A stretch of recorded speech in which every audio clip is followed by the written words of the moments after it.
Japan is comprised of 4 major islands. The northernmost island is called Hokkaido, and on Hokkaido there is this beautiful national park called Daisetsuzan that is nicknamed the Playground of the Gods, because the park is basically all these huge mountains that stretch up into the clouds. The tallest mountain inside of this park is Mount Asa-Hidake, which reaches an elevation over 7,500 feet, and it is a very popular hiking destination. The trail that brings you to the summit of Mount Asa-Hidake is considered relatively straightforward. It's pretty much just a straight line.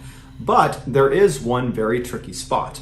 On the way up, as you get closer and closer to the summit, the trees begin to disappear and you're left with this kind of open landscape where the trail becomes fairly ambiguous. It's hard to know where you're going. And so hikers are instructed to look for a landmark, which is this big square boulder that's known as Safe Rock. And once you get to Safe Rock, apparently the rest of the trail is easy to identify and follow all the way up to the summit. There's a catch though. In the same area as Safe Rock is another large square boulder that looks exactly like Safe Rock. And this imposter is called False Safe Rock. If a hiker confuses False Safe Rock for the real thing and then attempts to take the path leading away from the imposter, they will be led down a path that many people have gotten lost on. At first, it will feel like you are making progress towards the summit of the mountain, but eventually the trail begins to gradually go downhill. Now, you would think that would be a fairly obvious red flag if the trail is going down and you're trying to go up to the summit, that probably something's gone wrong here, you've taken a wrong turn. But put yourself in the mind of someone who's made this mistake. In their mind, they reached the landmark of Safe Rock, although it was the imposter, False Safe Rock, and so they think they're on the right path. And if this is their first time being on this mountain, which a lot of people it is, they've probably convinced themselves that they've gone the right way and just keep on going. And so if you just keep on going and you don't recognize this mistake, about a mile away from False Safe Rock, you enter into this valley that's completely overgrown with thick bamboo. It's very swampy, and there's lots of very steep cliff drop-offs. And once you go inside of this area, you can't see anything because the bamboo is so tall and so thick. And so it's very easy to get turned around, and it's pretty easy to accidentally walk off of a cliff. And so over the years, hikers who have accidentally taken the trail leading away from False Safe Rock have gotten lost in this treacherous area, and not all of them have come back. In July of 1989, 2 men from Tokyo were hiking up the trail towards the summit of Mount Asadake when they reached what they believed was Safe Rock. However, it was not. It was False Safe Rock.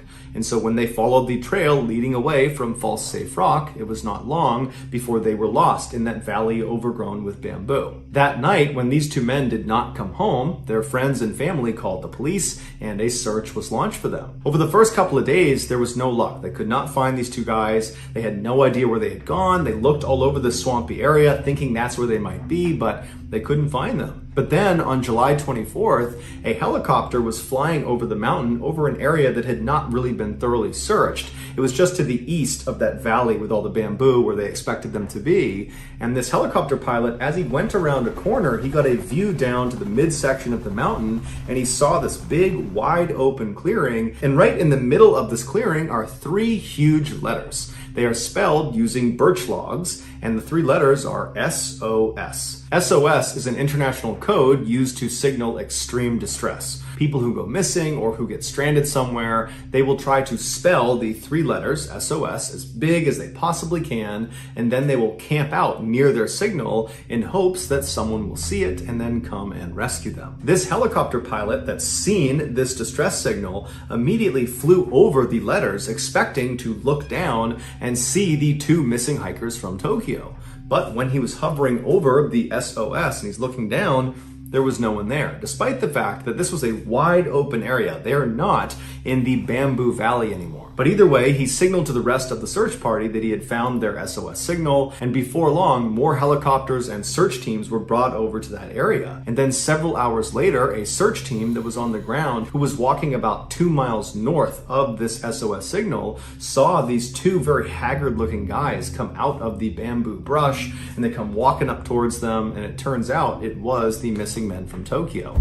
They were very ragged, they were dehydrated and famished, and they were kind of on the brink of death, but they were alive and they were extremely happy to have been found. And so a helicopter was brought in, the two men were flown out to the nearest hospital, and then after receiving medical care, it was determined they would both make full recoveries. Excited by this news, the pilot and some of the other rescuers went to the men's hospital room to pay them a visit. And over the course of their conversation, the pilot brings up to the two men that they were really smart to build that SOS signal, that in fact, had they not built the SOS, it's unlikely anyone would have found them. And as soon as the two men heard this, they kind of reacted to it, they looked at each other, then they looked at the pilot and they said, "What SOS signal? We didn't make an SOS signal." After asking the men several questions to make sure they really didn't make this signal, the pilot and the rest of the searchers said, we have to go back to the mountain. We have to go back to the SOS signal because somebody else has made it and they need our help. And so early the next morning, the searchers went back out to the mountain, back to the SOS signal to scour the area all over again. And shortly after they began this search, one of the searchers found this deep hole underneath the roots of a tree. And in this hole was a backpack.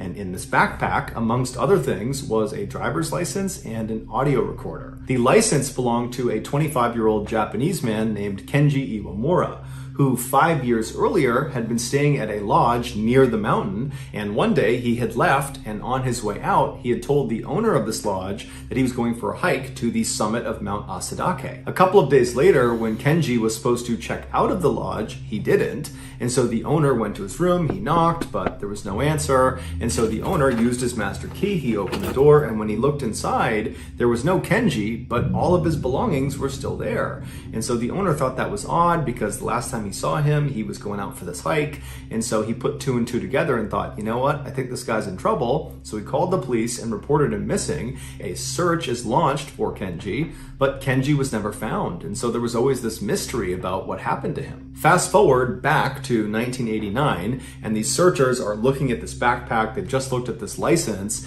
and then one of the searchers reaches in and pulls out the audio recorder and hits the play button. What they heard was very disturbing. It was the sound of a young man, presumably, who was very distressed, who was calling out for help. And it's believed this young man is Kenji. In Japanese, he very slowly and deliberately says, "I'm stuck on a cliff, I can't move, SOS, please help me. I'm at the spot where I first saw the helicopter, but the bamboo is too thick, I can't move, please lift me up out of here, SOS." Here is a clip of the actual recording.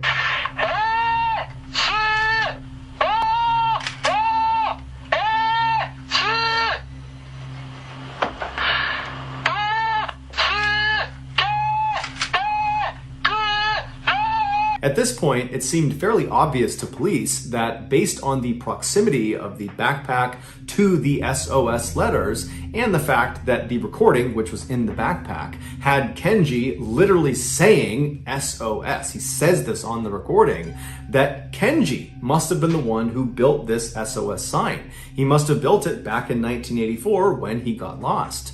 And so now that the police believed they had solved the mystery of who built the SOS sign, they now needed to figure out where this person went. Where was Kenji? And so over the next several hours, searchers continued to look around the immediate area of where this backpack was found, and soon they would discover something that, according to police, solved this 5-year-old mystery. They figured out what happened to Kenji. Now, there is no official police narrative, at least not online, that explains step by step what happened to Kenji. So what I'm about to share with you is what I was able to deduce from all of the official reporting that I could find online. In 1984, Kenji left his lodge lodge and headed for the summit of Mount Asahidake, and on the way up, he most likely mistook the false safe rock for the safe rock, and just like the two men from Tokyo would do 5 years later, Kenji went down the wrong path and got lost in that valley covered in bamboo. At some point, Kenji stopped trying to find his way back to the trail and instead tried to just go down the mountain any way he could.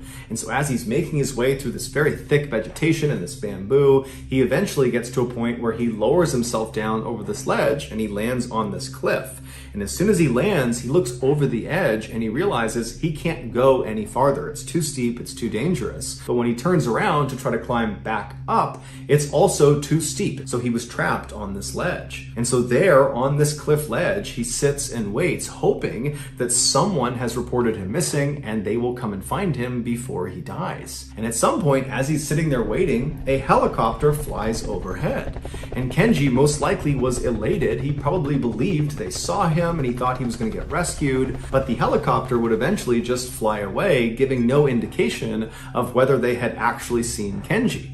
And so for what must have been at least a couple of days, Kenji sat on this ledge expecting this helicopter to come back, but over time he gradually came to the conclusion that that helicopter had probably not seen him and they were not coming back. There was no rescue party inbound for him. And so it was around that time, as he's having this horrible realization, that he pulls out that audio recorder and he records that very eerie and distressing message where he's calling out for help and saying that he's stuck on this ledge. And then after he was done, at some point, Kenji came to the conclusion that his best chance at survival was not waiting for some helicopter to potentially come back, because at this point that seemed really unlikely. Instead, his best chance and perhaps only chance was to try to climb down this cliff right in front of him that he had already determined was way too dangerous. And so Kenji lowered himself and began climbing down this cliff, and miraculously he got all the way to the bottom where the ground leveled off without serious injury. And so from that point, he just kept on walking down the mountain, trudging through all this bamboo, until he actually leaves the bamboo and enters this huge clearing on the side of the mountain, where basically it's devoid of any vegetation besides some birch trees off in the distance. And it was in this clearing that Kenji would construct that SOS signal, believing that was his ticket out of there. But unfortunately, it was not. 5 years later, after searchers had just located Kenji's backpack underneath the roots of that tree, they would go on to make that huge discovery that solved the 5-year mystery. And that discovery was a partial human skeleton laying nearby. And eventually that skeleton would be determined to be Kenji's. And at this point, the police said they were not suspecting foul play in Kenji's death. However, they did not release his exact cause of death. It's unclear if they just could not determine it or if they didn't want to release it publicly, but either way, we don't know what it is. And then after that, the police just closed the case and said, okay, we're done. But to the people who had been closely following this story, because this was a big deal at the time in 1989, they thought the police were kind of missing something. There was this obvious, huge discrepancy that they all figured the police were going to address at some point, and now it seemed like they weren't. And a lot of people felt like this is not a discrepancy you can just sweep under the rug. This is a really big deal. And that discrepancy was, how could Kenji have made that SOS signal? As a reminder, the 3 letters SOS that was found in that clearing, they were made with 19 birch tree logs. Each letter was 16 feet tall and 10 feet wide. And each log, each birch tree log that made these letters up, they were all about the same length and appeared to have been expertly cut, indicating they had been chopped with an axe or some other cutting tool. And where this SOS was actually located in that clearing, it was several hundred feet away from the other birch trees. So on top of the enormous effort that would go into cutting down 19 trees with an axe, and I can assure you that cutting down a tree with an axe or a hatchet is way harder than you think it is, Kenji would have also had to expend a lot of additional energy just dragging the felled logs over to the area where he actually built the signal. Basically, this was a gargantuan task that even for someone who was fit and healthy and strong in the best of conditions, they would still struggle with this. And so the idea that Kenji, after being missing in the wild for several days, he's probably dehydrated, he's famished, he's tired, he's sore, he's scared, he's in the worst possible shape you can be in, the idea that he pulled this off is kind of unbelievable. And in fact, the person who did Kenji's autopsy would say that Kenji was not physically capable of putting together that SOS signal. He was just too weak. And there's another complication to factor in. There was no axe or any other cutting tool found anywhere near the SOS signal, near the skeleton, near the backpack, nowhere. There was no cutting tool. So either Kenji did have an axe and somehow mustered the superhuman strength necessary to chop down 19 trees and then he built this SOS signal, in which case, why didn't the authorities find the axe? Or Kenji did not have an axe, in which case, why were there 19 perfectly cut birch logs just laying around in an area that virtually no one went intentionally? When the police just would not answer these simple questions about the axe, people began coming up with their own theories as to what happened. The most prominent theory was that Kenji was not actually alone. This would explain how he went about building that SOS signal. He had help. And it would also explain why Kenji's family, when they heard that audio recording for the first time, they said, that doesn't sound like our son. And so according to this additional person theory, that recording wasn't of Kenji. It was of this other person, this additional person. People who subscribe to this theory also point out that originally the skeleton was not classified as belonging to Kenji. It was classified as belonging to some unknown female with type O blood. The media and the public went crazy at this revelation, and very quickly the police were being hit with lots of questions about this development, which they had no idea what to say about it.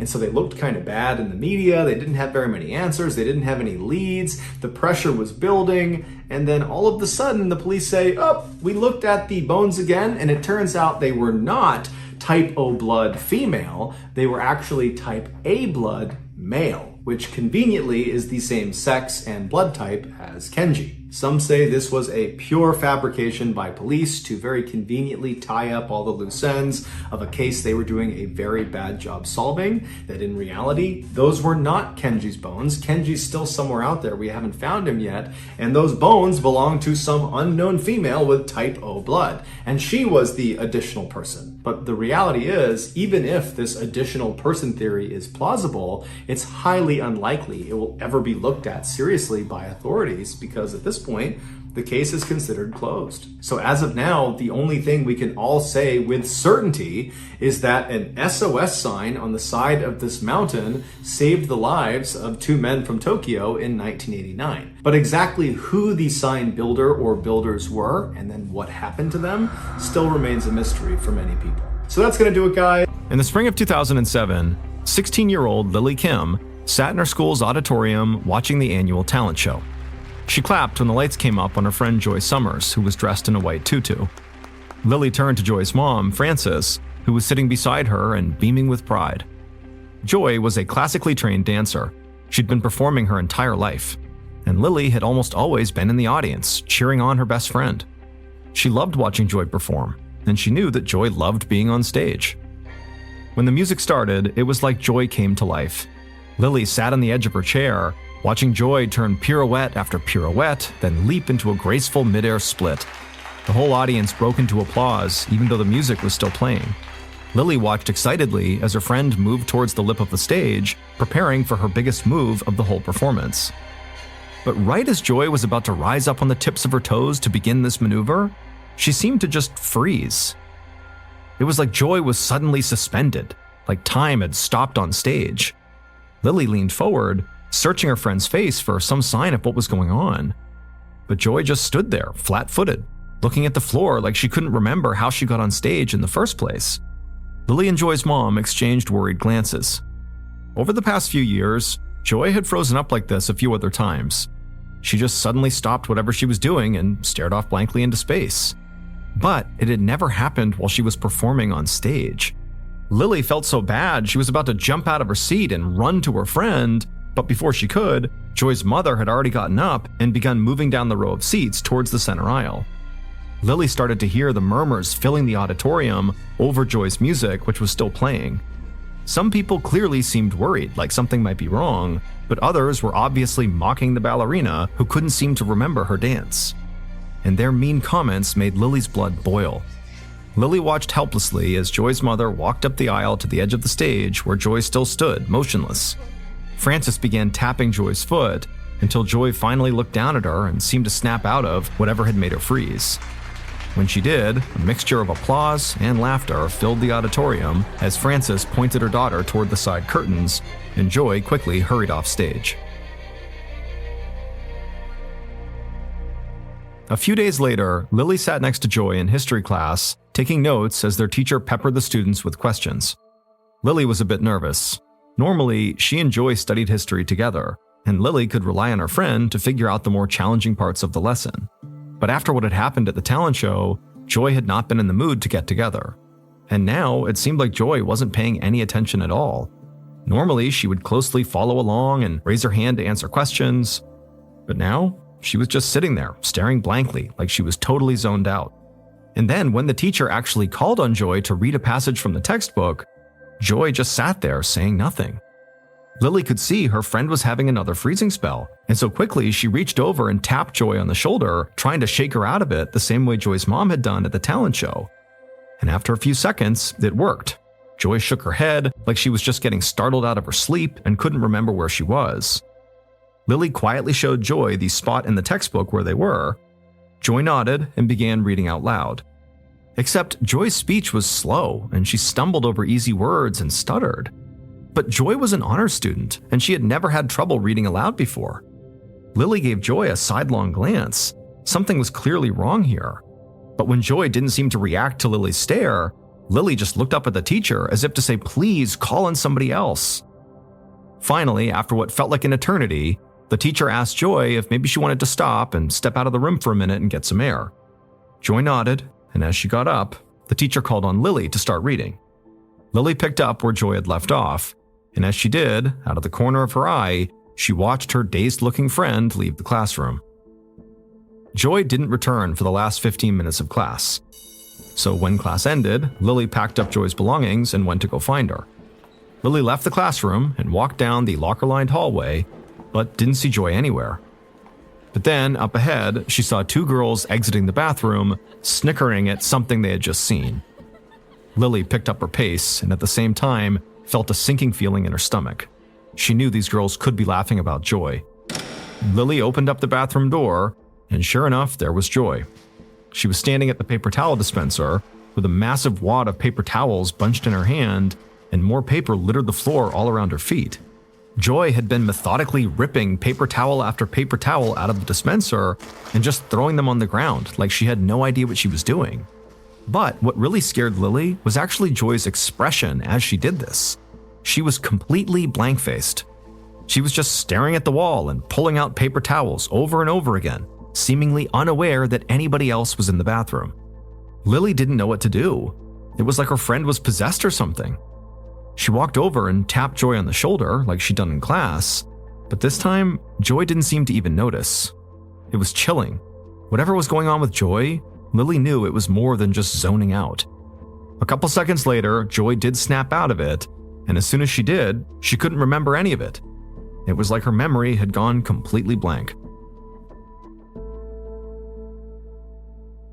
A few weeks later, near the end of the school year, Joy's mother, Frances, was upstairs changing into her running clothes when she heard the front door open. Joy was home from school. Frances called out hello, but in return, she heard a loud, heavy sob.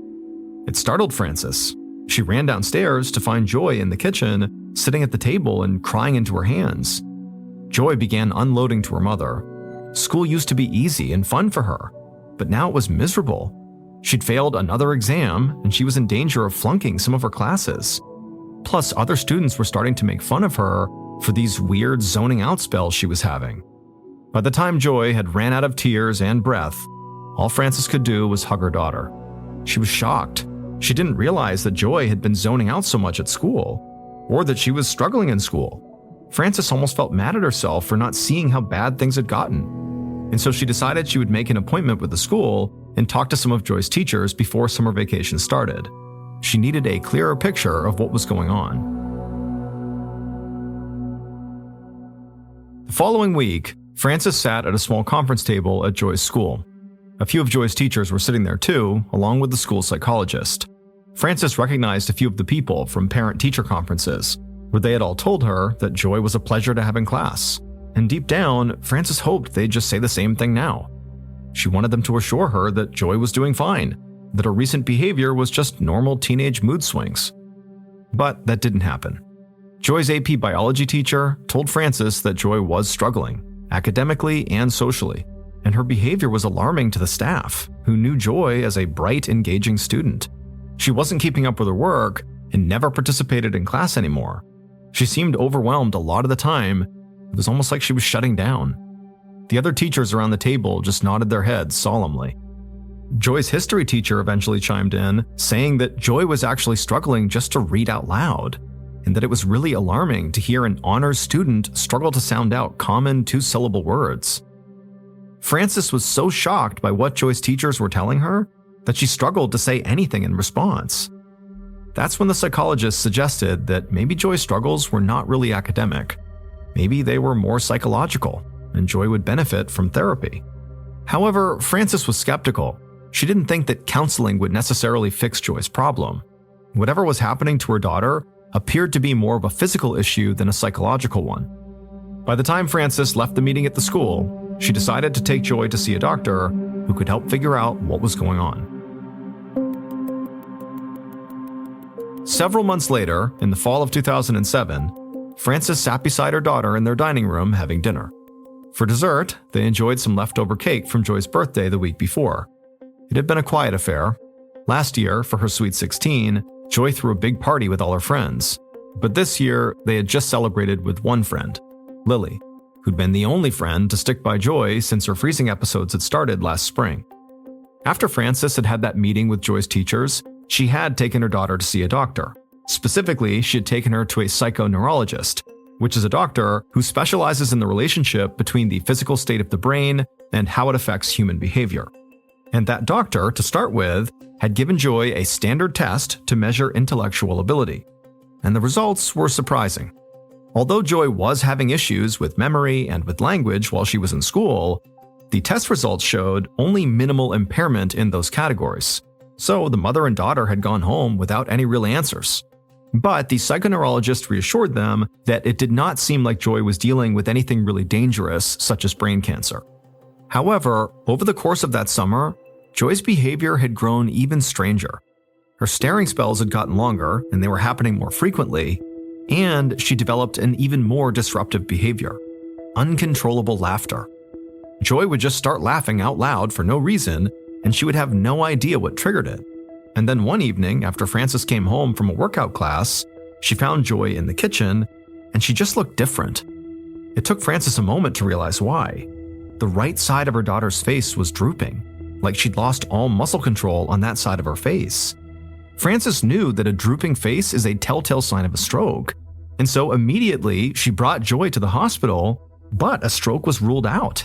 And in fact, other than her daughter's droopy face, she really had nothing else wrong with her. And so between her daughter's concerning behavior, downward spiraling self-esteem, and social struggles, Frances had decided to pull Joy out of school before the fall term started. Now, Frances knew she would have to homeschool Joy now that she was out of school, and so she anticipated teaching Joy some of her advanced courses. But Joy's intellectual struggles had grown so severe that she could barely even handle a remedial course load. And so the bright, vivacious girl with a bright future who'd taken the dance stage just a few months earlier was nowhere to be seen. And now, sitting at the dinner table, it made Frances unbelievably sad to watch her daughter push her leftover birthday cake around her plate with the right side of her face completely slack. It always looked like she was frowning now, which Frances knew mirrored the way Joy very likely felt. But just then, Joy suddenly dropped her fork and sat upright. She whipped around and scanned the room like she was expecting to see someone. Before Frances could ask what was wrong, Joy started talking. But not to her. Joy wasn't even looking in her mother's direction. Instead, Joy was basically staring at the wall, having some sort of heated discussion with some imaginary person in the corner who apparently was making fun of her. Frances didn't know if she was witnessing a mental breakdown or some kind of a seizure, but she knew Joy's problems were now too extreme for her to manage. Her daughter was in urgent need of help, and so Frances raced to call an ambulance.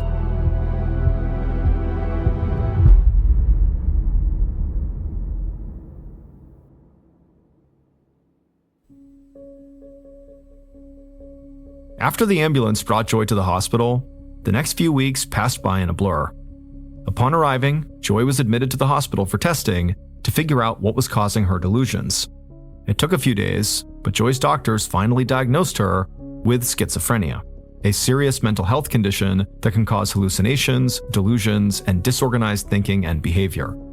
From a medical perspective, it actually made sense to Joy's mom.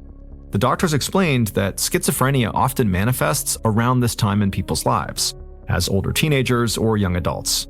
But still, the diagnosis crushed Frances and caused Joy to burst into tears. Schizophrenia is a chronic, debilitating disorder, and Frances knew that Joy would be managing it for the rest of her life. Following Joy's schizophrenia diagnosis, her doctors transferred her to the psych ward and put her on antipsychotic drugs to help reduce her hallucinations. However, although they tried several different medications, none of them worked. Joy still zoned out for minutes at a time and hallucinated faces right there in the hospital room. She still burst out laughing at random moments, and one side of Joy's face was still drooping, which didn't even seem like a problem that would come from schizophrenia. And so the doctors ordered extensive blood work to try to rule out the possibility that maybe her hallucinations were being caused by something else, like an infectious disease, such as Lyme disease. But all of Joy's blood work came back normal. Next, doctors explored the possibility that there was something going on in Joy's brain, in addition to schizophrenia. So a neurologist ordered an electroencephalogram, or EEG for short, which is a test that detects conditions like epilepsy and brain tumors by measuring the electrical activity in the brain. By this point, after several weeks of being in the hospital, Frances really didn't know what to think. Did her daughter have schizophrenia, which was bad enough? Or was it possible Joy had something even worse?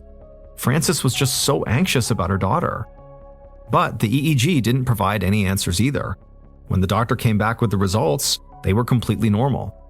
Frances told the doctor that she was beyond confused. Based on the battery of tests they'd run on her daughter over the past few weeks, her daughter was physically fine.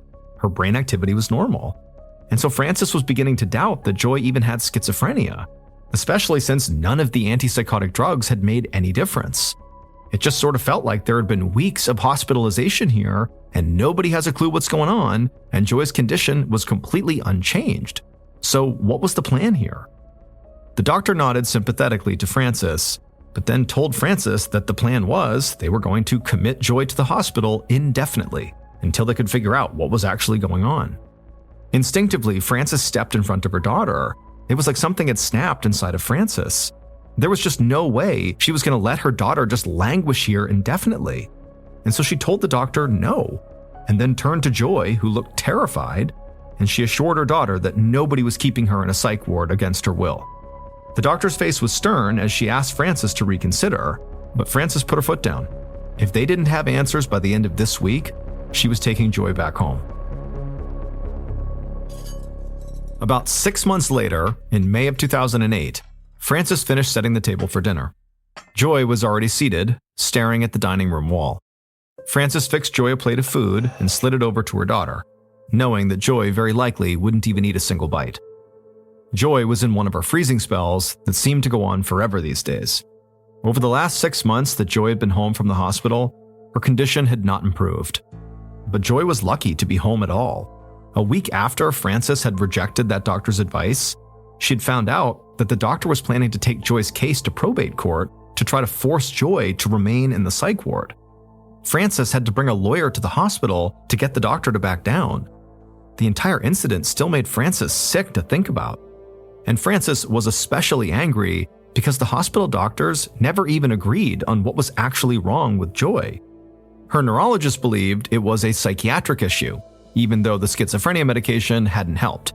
And the psychiatrist thought her problem was neurological, even though there didn't seem to be any physical issues with her brain.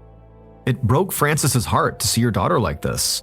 Joy had once had such a bright future, and now she was listless and often hopeless. Sometimes her old friend Lily would come over and the girls would watch a movie together, but Lily always left the house looking very sad. Frances knew her daughter needed more medical help, but she really didn't know where to turn. A few weeks earlier, she'd taken Joy to a different medical center where neurologists had performed more tests, including extensive testing for epilepsy. They thought Joy's freezing spells might actually be seizures. But Joy didn't have any freezing spells while they were at the medical center, so the doctors weren't able to monitor and diagnose them. They did take images of her brain with an MRI machine, but it came back normal. It had been another disappointing trip. And so now, Frances felt like they were back to the drawing board. She took a bite of dinner and watched her daughter, who seemed off in her own world. Frances was desperate to understand what was going on with Joy, but an answer seemed further off than ever. More than a year later, in August of 2009, Dr. Kian Farsi sat in his examination room across from Frances and also Joy, who was now 19 years old. Dr. Farsi was a neurologist at a hospital in New York City, and he specialized in tricky diseases that other doctors couldn't figure out. And he had to admit, whatever was going on with Joy definitely fit the bill. As Dr. Farsi talked to Frances about her daughter's baffling condition, he kept glancing up at Joy's face. It was drooping on one side, a symptom that had started after her freezing spells had begun.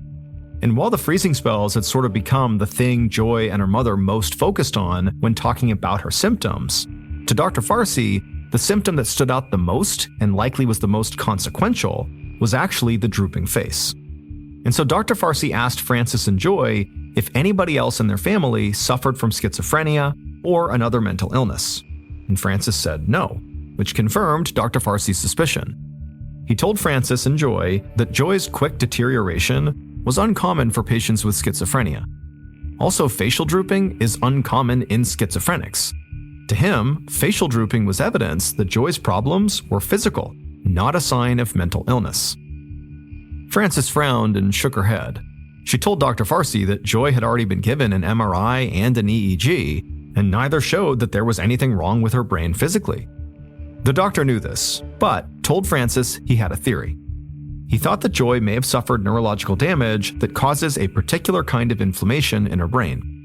EEGs and MRIs would not necessarily pick up on this kind of inflammation, and so he wanted to run some tests on a bit of Joy's brain tissue. To do this, he would need to perform a surgical procedure known as a biopsy to collect a tissue sample from Joy's brain. Frances winced at the idea of somebody removing a bit of her daughter's brain, and she told the doctor that she was very reluctant to subject her daughter to more procedures. But if he really thought this biopsy could lead to answers, she was willing to trust him. A few weeks later, the results of Joy's brain biopsy came back, and finally, Frances and her daughter had some answers. Dr. Farsi was relieved to see that his hunch had been right, though the diagnosis was still frightening. The lab had tested Joy's brain tissue for numerous rare autoimmune diseases, and the results had come back positive for one that was extremely rare, even by Dr. Farsi's standards. Joy had an extremely rare autoimmune disease called GAD autoantibody syndrome, a condition where antibodies that usually protect the brain begin attacking it instead. Specifically, antibodies in Joy's brain were attacking a crucial brain chemical that allows brain cells to talk to each other. As a result, Joy's brain didn't have enough of this chemical, called GAD enzymes, and her thoughts were becoming less and less organized. This is why Joy experienced seizures, hallucinations, and cognitive decline. While other doctors assumed these were the symptoms of schizophrenia, Dr. Farsi had seen the whole picture and realized that the deeper problem was the chemistry inside of Joy's brain. It was a remarkably observant diagnosis. Joy's previous doctors probably did not think to even test her for GAD autoantibody syndrome because Joy was a very special case. She was the first documented patient to have the disease present as a mental illness. Dr. Farsi told Frances that he wondered if there were more patients like Joy out there who were diagnosed with conditions such as schizophrenia, but were actually suffering from GAD autoantibody syndrome. But for the moment, Joy was the first. After Dr. Farsi cracked Joy's case, he found at least 5 other cases that were similar to hers. The medical community still doesn't know what causes GAD autoantibody syndrome, but Joy's biopsy revealed that her brain had been under attack for years. Many of the nerve cells in her brain had been damaged. Unfortunately, the damage to those nerve cells was irreversible. However, Dr. Farsi was able to put Joy on medicine to bring down the inflammation in her brain. He also had her undergo a procedure in which he replaced her plasma with saline to clear her blood of harmful antibodies. And after these measures were in place, Joy did begin to improve. She became more communicative, and experienced fewer hallucinations.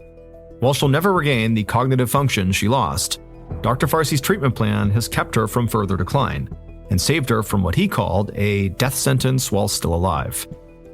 For several years following Dr. Farsi's treatment, we know that Joy lived with her mother and worked on regaining a sense of normalcy. However, we don't know if she ever finished high school or was able to ever live independently.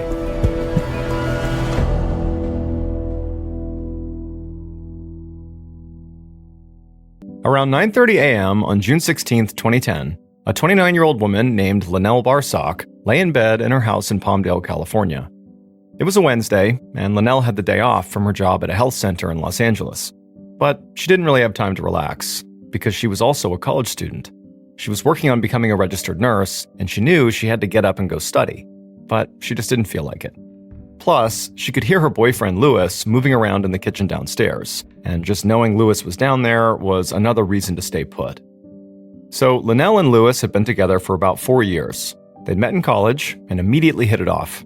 Now, they own this house together, a 5-bedroom home that they had scraped together all their savings to make a down payment on. At the beginning of their relationship, Linnell and Lewis had been completely in love and on the same page about building a life together.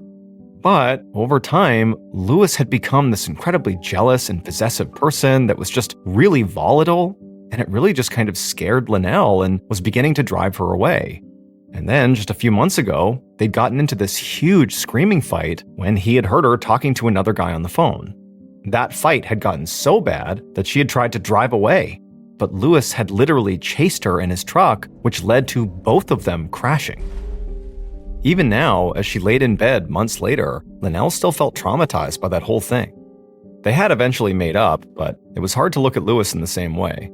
It was like she couldn't see a future with him anymore. All she saw now was this volatile, controlling guy. And so lately, Linnell was seriously considering ending things with him. But just then, Linnell's phone buzzed on the nightstand, interrupting her thoughts. It was a message from her friend Lorraine asking if she was up. And as soon as she saw it, Linnell just kind of sighed because she actually had forgotten that she had plans with Lorraine, who had offered to do Linnell's hair that day. So, resigned, she texted Lorraine to come on over. Then, Linnell got out of bed. About 30 minutes later, Linnell sat on a bar stool and ate breakfast at the kitchen island with Lewis. The stools were actually some of the only furniture in the whole house. It had already been a year since they'd moved in, but Linnell so far had not had time to decorate. As she ate, Linnell tried to keep her chit-chat with Lewis to a minimum. They'd been fighting so much lately that she didn't want to accidentally start an argument. But Linnell was a naturally bubbly and talkative person, and so just sitting here being quiet was kind of awkward. So she was actually relieved when she heard the front door open and her friend Lorraine walked in. Linnell smiled. Lorraine lived right in Palmdale, and so it was nice for Linnell to have a friend so close by. The rest of Linnell's friends and family were in LA, about an hour and a half away. Lorraine walked over and gave Linnell a hug, and the two of them began talking while Lewis got ready to leave. He was going to have his truck worked on actually by Lorraine's boyfriend, who lived near LA and would do the work for a low price. It was a long drive, but it was worth it for the savings. Lewis ultimately left without even saying goodbye, and then at that point, Lorraine worked on Linnell's hair while Linnell vented about Lewis and how tense things had gotten. And just talking about everything actually made her feel better, even though she had no idea how she was actually going to solve any of these big problems in her relationship. But about an hour later, Linnell suddenly heard tires screech into the driveway outside. Seconds later, Lewis burst into the house looking absolutely furious. He was holding a cell phone above his head and waving it around in the air. And Linnell immediately recognized this phone, because it was her secret phone that she'd actually gotten from her other boyfriend. That guy she'd been talking to on the phone with the day she and Lewis got in that big fight about it that ended with the car crash. Well, the truth was, Lewis had a reason to be upset because she was talking to another guy who she was involved with. It was this other boyfriend.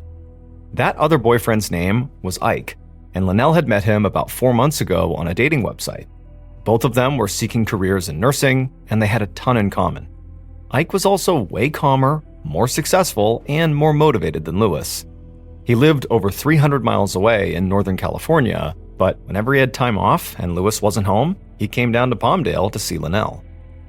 On the day of Linnell and Lewis's huge fight, Linnell had promised Lewis that she would never talk to Ike again. But that had been a lie. and now Louis had caught her.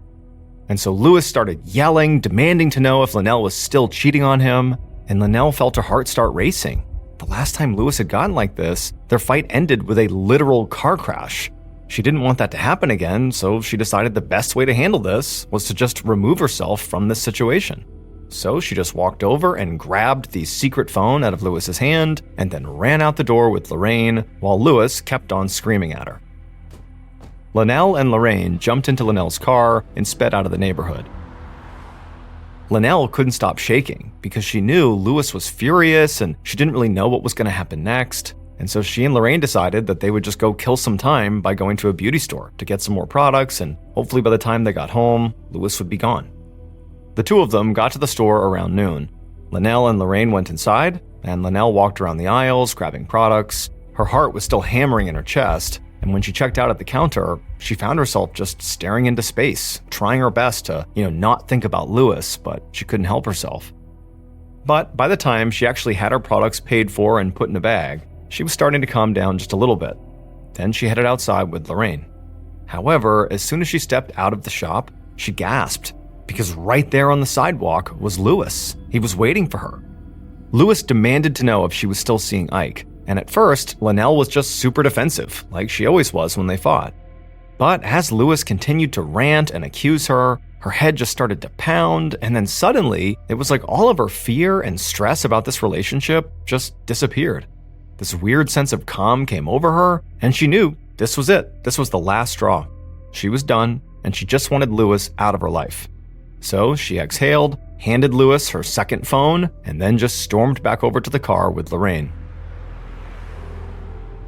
About 15 minutes later, Linnell parked her car in the driveway at home. When she'd gotten into her car and driven away, she'd thought that maybe she had lost Louis, and she'd hoped that he had just driven somewhere far away to cool down. But apparently, that hadn't happened, because his truck was parked right outside the house, which meant Louis was inside, waiting for her. Linnell wanted to scream. She glanced at Lorraine, who just reached over and squeezed her hand, trying to give her a bit of encouragement. Then Linnell just took a deep breath. She knew what she was doing with Ike was wrong, but she was sick of all the fights and of Louis trying to control everything about her. I mean, the relationship had died months ago. She just needed to end it now, officially. She wished she had more time to plan out how to do this, but after today, she felt like she had no choice. She just had to go in there and tell him this was done. So Linnell got out of her car and headed towards the house.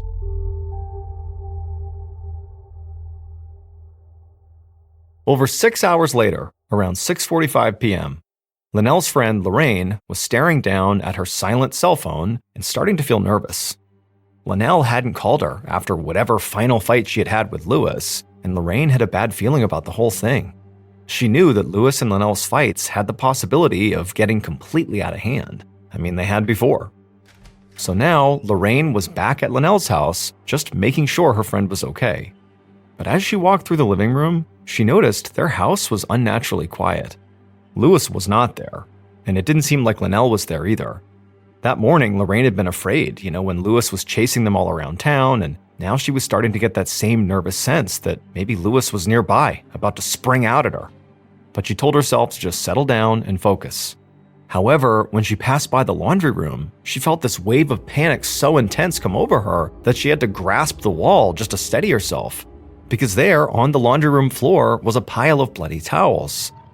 And then beyond the laundry room, there was a door that led into the garage, and it was partially open. And so Lorraine was very nervous, but still, she felt like she had to investigate, and so she walked over to the door and she pushed it all the way open.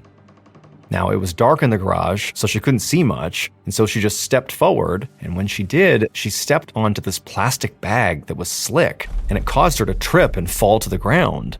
And then when she looked at what she had fallen in, she realized it was blood. She stood up as quick as she could and then just stood there staring at the garage like waiting for movement, but there was no one in there.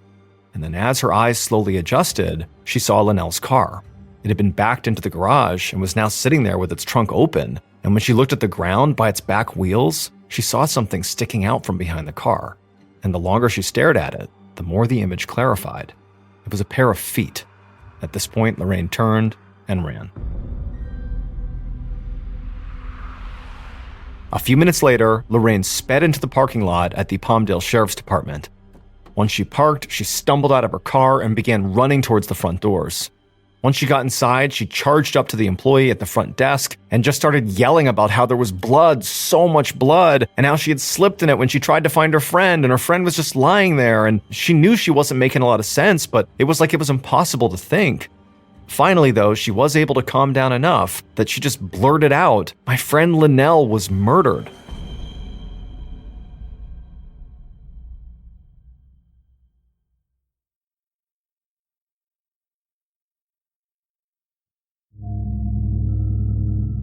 Later that night, around 11 p.m., two homicide detectives stood in the driveway of Linnell's home, looking up at the two-story house. Their names were Bob Kenny and Joe Espino, and they were veteran detectives who worked together all the time. They'd come all the way from the Los Angeles County Sheriff's Homicide Bureau, which meant they'd just driven about an hour and a half to get to Palmdale. But this actually wasn't out of the ordinary. Detective Kenny had been called to Palmdale more than a few times to investigate homicides there. Palmdale had gotten safer in recent years, but the murder rate was still higher than both the state and the national average. But as Kenny looked at his surroundings, this trip to Palmdale felt different. They were in an upscale neighborhood, and the house they were standing in front of looked nice. The detectives walked inside, and right away, Kenny noticed that the front door was undamaged, and a uniformed police officer who was standing in the entryway told them that there were no signs of forced entry at the back door either. Kenny had already been briefed that this home was owned by a 29-year-old woman named Linnell Barsock, who was found dead in her garage by a friend right after what sounded like a pretty intense fight with her boyfriend. Linnell shared the home with that boyfriend, Louis Bonaire, and Louis was nowhere to be found. So to Kenny, this was starting to look like a pretty straightforward case. Romantic partners, especially angry ones, were always the first suspects. And the fact that Louis had apparently taken off made him look even more suspicious. There were already officers out canvassing the neighborhood and calling Louis's friends and family, trying to track him down. The uniformed officer led Kenny and Espino through the house towards the garage.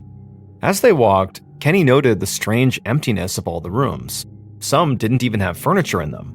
But this didn't feel like robbers had come in and removed all the furniture. It just sort of seemed like the house was vacant. And on top of that, there really were no signs of robbery in general. I mean, the TV was there and nothing had been rifled through, but Kenny was more struck by the fact that there was so little to steal in the first place. To get to the garage, the detectives had to pass through a laundry room, and when he stepped inside that area, Detective Kenny saw bloody towels everywhere and smears of blood on the floor. It was immediately obvious that whoever had killed Linnell had tried, and failed, to clean up their mess. When Kenny and Espino stepped into the garage, they found there was a car there that had been backed in and had its trunk open. Next to it on the ground were more bloody towels, along with large plastic sheets, and most of them were shoved to the side and in a big pile. But there was some bloody plastic sheeting that was up by the door to the laundry room where they were standing. Detective Kenny stepped into the garage around the bloody towels to the far side of the car, where he saw a pair of feet on the floor. It was Linnell. Her face was covered by a black plastic bag, and so Detective Kenny knelt down and peeled back the plastic. He found her face and head were covered in blood, and when he tipped her head to the side, he saw the source, a bullet hole right in the back of her skull. He wondered if the killer had wrapped her head in plastic to try to, clean up or contain the blood, or if they had felt some kind of remorse and couldn't bear to look at Linnell's face. Detective Kenny stood and moved over to the trunk of the car. When he looked inside, he saw that it was full of garbage bags, which were packed with bloody sheets and bedding. It looked like the killer must have been trying to put all this evidence into the car and drive away with it, except they hadn't actually done that. Instead, they left the car behind, along with everything else, which just didn't make any sense. Kenny wondered if maybe something like, the arrival of Linnell's friend, Lorraine, had interrupted the killer before they could escape. But just then, a deputy stuck his head in the garage and excitedly told the detectives that they'd just found something. Moments later, Detectives Kenny and Espino were standing in the kitchen. They were leaning over a piece of paper that lay on the floor, right beside a yellow evidence marker the crime scene techs had placed. This piece of paper had messy handwriting on it. Kenny made sure it was photographed before he picked it up with his gloved hand to look closer. It was a letter, signed by Linnell and addressed to Louis, her boyfriend.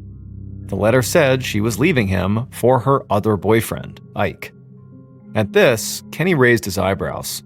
The missing boyfriend, Lewis, was already suspect number 1, and this note certainly gave him a motive for murder. But it also gave Kenny a second suspect, this other boyfriend, Ike. Maybe, he thought, this case was going to be more complicated than he first expected. He looked around at the bare kitchen and the empty rooms beyond it, and it looked to him like neither of the people living in the house had actually committed to settling in and staying together. Linnell apparently had one foot out the door already.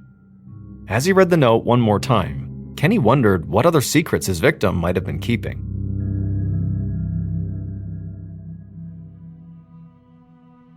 Detectives Kenny and Espino were still on scene when a uniformed officer came to tell them that they had gotten a lead on the missing boyfriend, Lewis.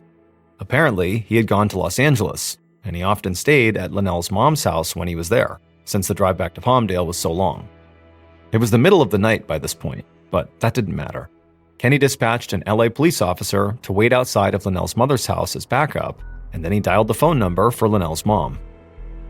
After a few rings, a woman answered. When Detective Kenny introduced himself, she confirmed she was Linnell's mother, Bobby Barsock. She sounded concerned and asked what was going on, but Kenny didn't tell her. Instead, he needed to speak to Lewis. His decision not to explain himself was strategic. Neither Bobby nor Lewis had been told explicitly that Linnell was dead, and Detective Kenny wanted to hold back that information for as long as possible. When he talked to Lewis, he wanted to see if Lewis would act confused, which would be the natural reaction if you really hadn't done anything. Or if he would behave like a guilty person who knew exactly why the police were calling him in the middle of the night.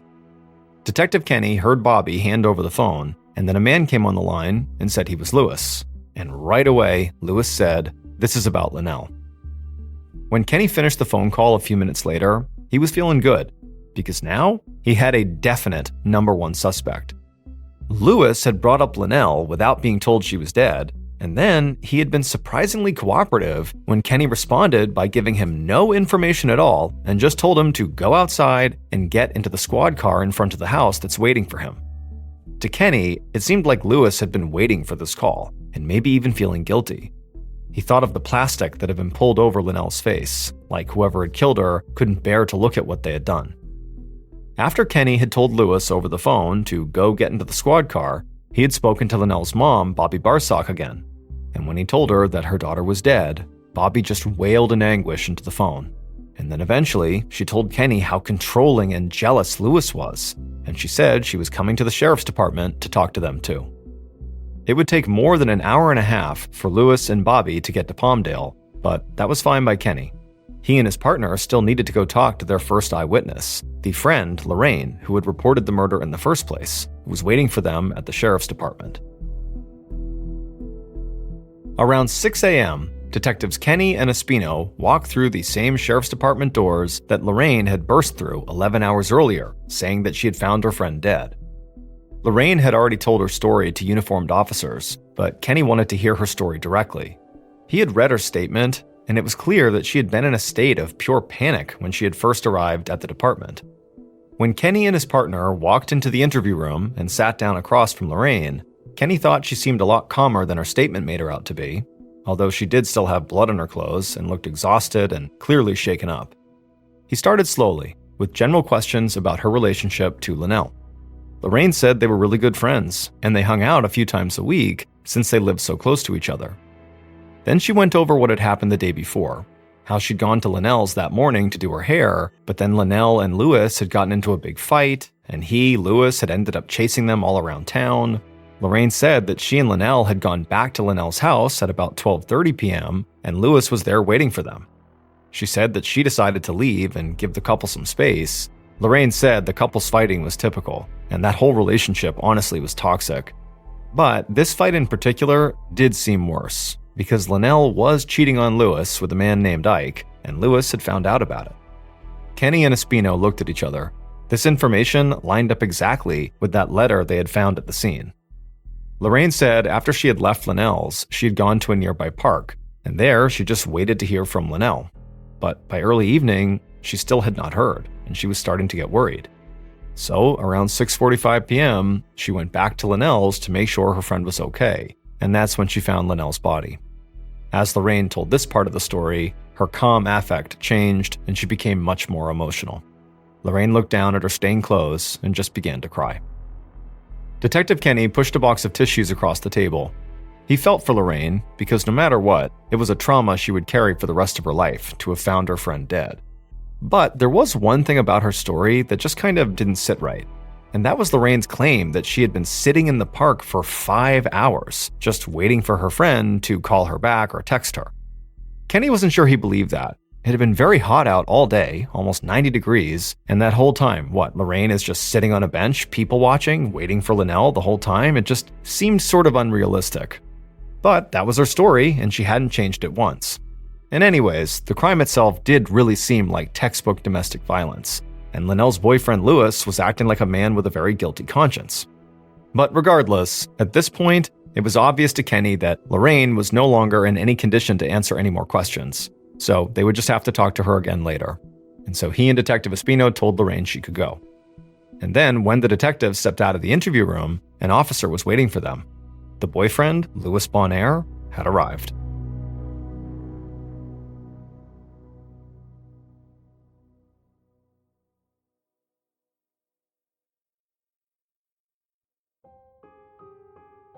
Now, Louis still had not been told what happened to Linnell, like he didn't know she was dead.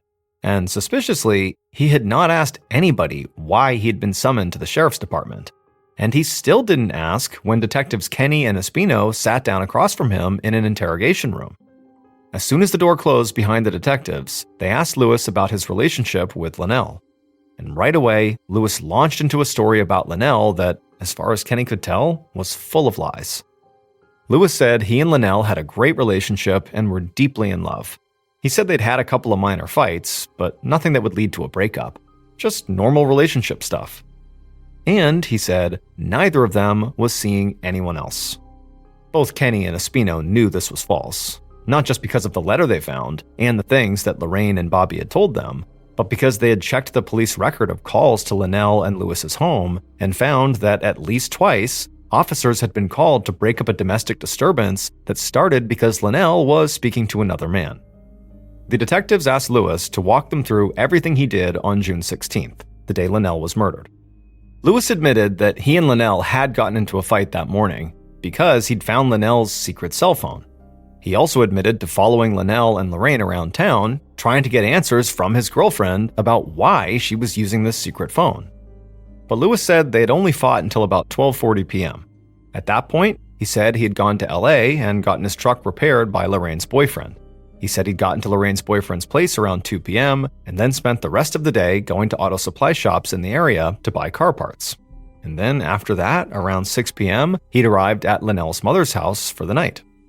And while Louis was sitting there telling the detectives this very far-fetched story, all the detectives could think about was the long, thin scratch on the side of Louis's face. When Louis finished his story about what he'd done the day before, Detective Espino asked him about the scratch. And this kicked up a whole nother story by Louis. He talked fast, explaining that Linnell had scratched him a few days ago, but he just said it was a misunderstanding. However, the detectives did not buy it. And so Kenny decided it was time to go on the offensive. He had a folder in front of him, and from it, he took out the letter that police had found at Linnell and Louis's home that said Linnell was breaking up with Louis to go be with her other boyfriend, Ike. And Kenny slid that letter across the table to Louis, and then sat back silently while Louis read it. Now, Kenny was expecting Louis to read this letter with some level of recognition, and then after that, he would likely crumble. After all, Louis had just sat here lying to their faces for a full half hour, and now they were showing him that they had known he was lying to them the whole time. I mean, if nothing else, it was clear they were not in a loving relationship, and his girlfriend was seeing other people. Kenny actually wondered if, when confronted with this letter, if Louis might actually just confess right then and there. But instead, after Louis finished reading it, he just frowned and looked up in confusion and said he had never seen it before. He did admit that he knew who Ike was, but he said that, Linnell and Ike were just friends. Kenny had to stop himself from shaking his head in disgust. These lies were shameless, and he couldn't stand to listen to them anymore. So he leaned across the table and he told Louis the real reason he had been brought to this interview room. The letter, he said, had been found at his house, and his girlfriend, Linnell, had been murdered. At this, Lewis did lose his composure. He started stammering incoherently and then broke down into hysterical sobs. Detectives Kenny and Espino just watched him for a minute. They didn't feel sorry for him at all. All they actually thought was, this guy is a really good actor. Without waiting for him to stop crying, they told him they were going to need his fingerprints and samples of his DNA. And then they dropped one final bombshell. They said they were going to continue their investigation into Linnell's murder, but Lewis was not leaving the sheriff's department. Between the record of domestic disturbances, the scratch on his face, the huge fight the day of the murder, his lies during the interview, and his so far unconfirmed alibi, the detectives told Lewis they had enough to arrest him on suspicion of murder. The detectives left the interrogation room as a crime tech went in to collect Lewis's DNA samples, and a uniformed police officer stood by to start the booking procedure as soon as they were done. The detectives were not even one full day into their investigation, and they already had taken a suspect into custody. And so they were both feeling pretty good and very much like they needed to take a break for at least a few hours and go get some sleep. However, as they walked back into the lobby, they saw a woman with a puffy, tear-streaked face walk in the door, looking lost and bewildered. At the same time, the detectives realized this had to be Bobby Barsock, Linnell's mother, and so sleep would have to wait. They ushered Bobby into a private room and got all three of them cups of coffee. What Kenny and Espino needed from Bobby, first and foremost, was a timeline of the evening of the murder, because Bobby was part of Lewis's alibi. So, as they sipped their coffee, they asked her to walk them through what happened when Lewis showed up, what time, what he said, everything. In a shaky voice, Bobby said Lewis had gotten to her house a little after 6 p.m. She was sure of the time because Family Feud had just started on TV when he walked in the door.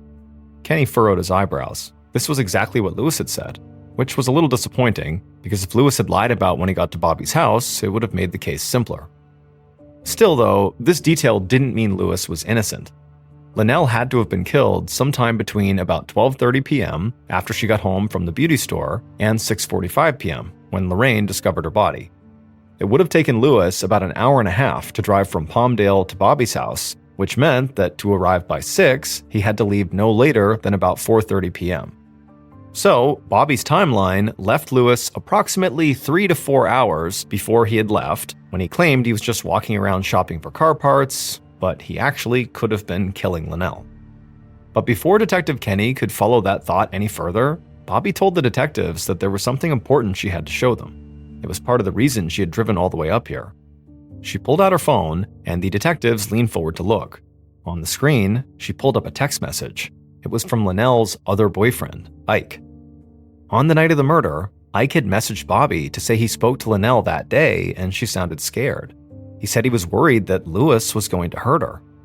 As Bobby put her phone away, Kenny thought that message made Lewis look really bad. However, Kenny was a veteran homicide detective, and he knew that finding a killer was as much about ruling the right suspect in as it was about ruling the wrong suspects out. The victim's romantic partner was almost always the first suspect, but in this case, Linnell had two of them. Lewis and Ike were both part of this love triangle, so by default, they were both suspects. To prove that Lewis was guilty, the detectives also needed to prove that Ike was innocent. After speaking with Linnell's mother, detectives Kenny and Espino had both been awake for more than 24 hours, so they decided to get some sleep. Then they regrouped on the afternoon of June 17th, the day after the murder. Their case was moving fast. Linnell's boyfriend Lewis was in custody, and they were hoping the evidence would continue to line up and continue to point straight at him. But Linnell was living a more complicated life than it looked like from the outside, and now they needed to rule her second boyfriend, Ike, out as a suspect. So their first step when they returned to the sheriff's department was to track Ike down, and because Bobby had given them his number, it wasn't that difficult. They just called him up on the phone. Ike's full name was Ike Umuna, and he lived in Northern California. And he readily admitted to having a relationship with Linnell, and he said he had given her that secret cell phone because Lewis was unpredictable and scary. When Kenny told Ike that Linnell was dead, Ike broke down. This was exactly what he said he'd been afraid of when he had texted Linnell's mom. Ike said he had an alibi for the entire day of the murder. He said he had been at a job interview at the University of California, Davis, which was a 6-hour drive from Palmdale. And this was exactly the kind of thing Kenny had hoped to hear. Because if this was true, then Kenny knew it was not physically possible for Ike to have killed Linnell himself. That didn't mean he hadn't hired a hitman, but to Kenny, the crime scene looked like a murder committed by an amateur, not a professional. Yes, Linnell had been shot in the back of the head, which was sort of execution style and maybe hitman style, but the bloody, messy scene suggested a level of panic after the fact that didn't make sense for a stranger killing for money. So it was looking very likely that they would be able to rule Ike out as a suspect. Kenny told Ike they would be in touch, and then he hung up the phone. Kenny and Espino looked at each other. They would run down both boyfriends' alibis at the same time, and whoever's didn't check out was very likely their murderer. Now, the breakneck pace of the investigation slowed, as Kenny and Espino began the painstaking work of finding every person that Lewis and Ike mentioned interacting with on the day of the murder. Both detectives were leaning towards Lewis as their guy, and initially, their interviews seemed to confirm their suspicions, ruling Ike out and ruling Lewis in. Ike's alibi was basically airtight. Administrators at the University of California, Davis confirmed that he had been there right in the middle of the day, which meant he definitely was not in Palmdale. And as the detectives talked to more of Linnell's friends, Ike's warning about Lewis's violence started to look less extraordinary. Because basically everyone in Linnell's life seemed to have been worried about her relationship with Lewis. But as the days went by, and Kenny and Espino leaned into tracking each and every one of Lewis's movements on the day of the murder, they found something surprising. Lewis's alibi also checked out. The detectives searched Lewis's truck and found receipts from June 16th, which was the day of the murder. Lewis had claimed he was shopping for car parts that afternoon, but the detectives had not believed him. However, the receipts showed that he was in fact near LA, an hour and a half away from Palmdale, starting a little before 3 p.m.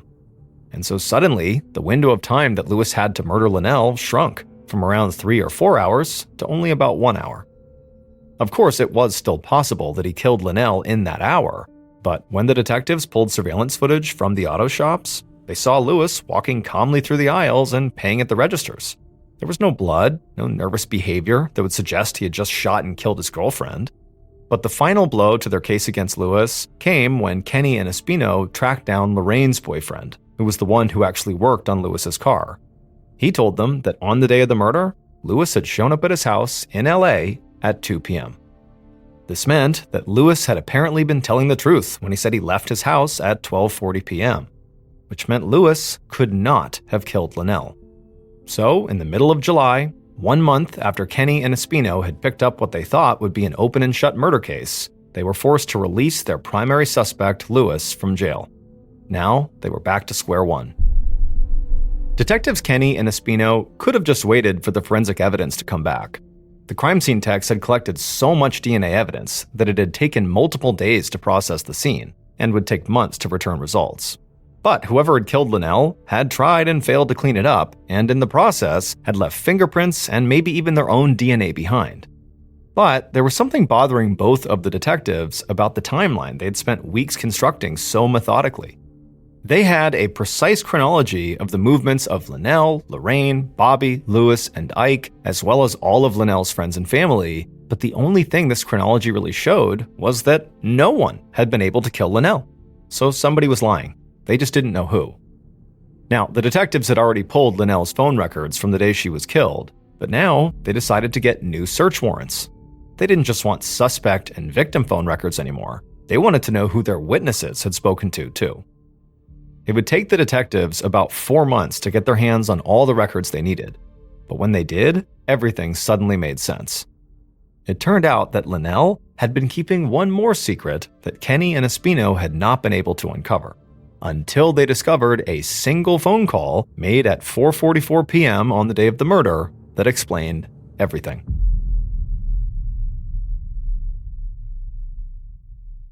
Based on evidence collected by investigators, the following is a reconstruction of what police believe happened to Linnell Barsock on June 16, 2010.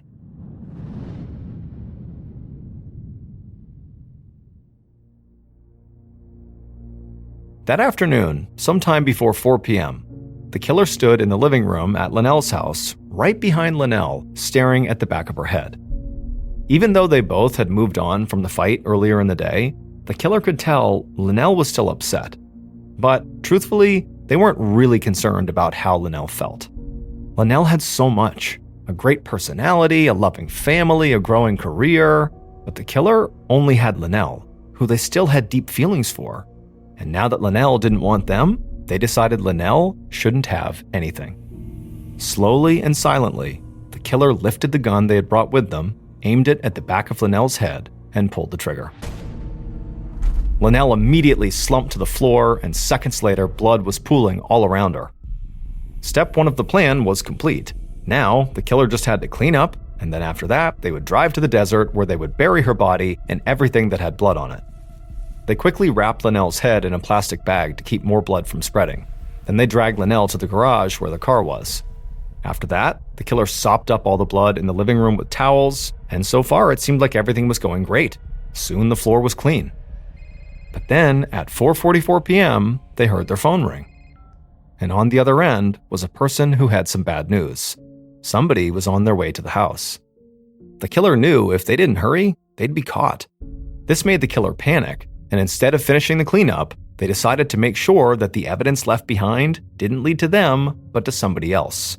So they quickly wrote a fake letter and left that behind. Then they ran out of the house, got in their car, and sped off to the sheriff's department to report the crime they had just committed.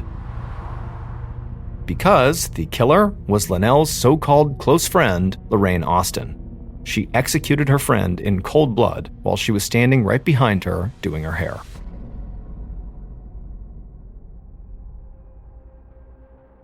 It would turn out these two women were not just friends. They actually had a romantic relationship that they both had kept a secret. They had met online just a month earlier and briefly dated. However, 5 days before her murder, Linnell suggested they just be friends. And Lorraine had been devastated, because not only was she in love with Linnell, she also wanted to be Linnell. Lorraine was extremely jealous of her. Linnell had a career, she had a big house, while Lorraine was in debt and living at her mom's place. And so being dumped by her made her bitter and furious. Lorraine's phone records revealed her romantic relationship with Linnell and their breakup. And most critically, the records also showed what interrupted Lorraine while she was cleaning up the crime scene. It was a phone call from her boyfriend, the same one who had been with Lewis all afternoon fixing his truck. The boyfriend told her that Lewis had just left, and that made Lorraine think Lewis was coming home, when in reality, Lewis was going to Linnell's mother's house for the night. But since Lorraine thought he'd be there soon, she pivoted from cleaning up the crime scene to framing Lewis. When the forensic evidence was finally processed, it revealed Lorraine's DNA and fingerprints at the scene. But that was to be expected because she was friends with Linnell.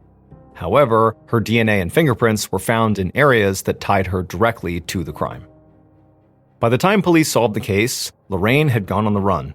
She wasn't captured until a year and a half after the murder, after authorities put the case on America's Most Wanted, and a tipster spotted her in Belize. Lorraine Austin was convicted of first-degree murder and sentenced to 2 consecutive 25 years to life prison terms. She'll be eligible for parole in 2032.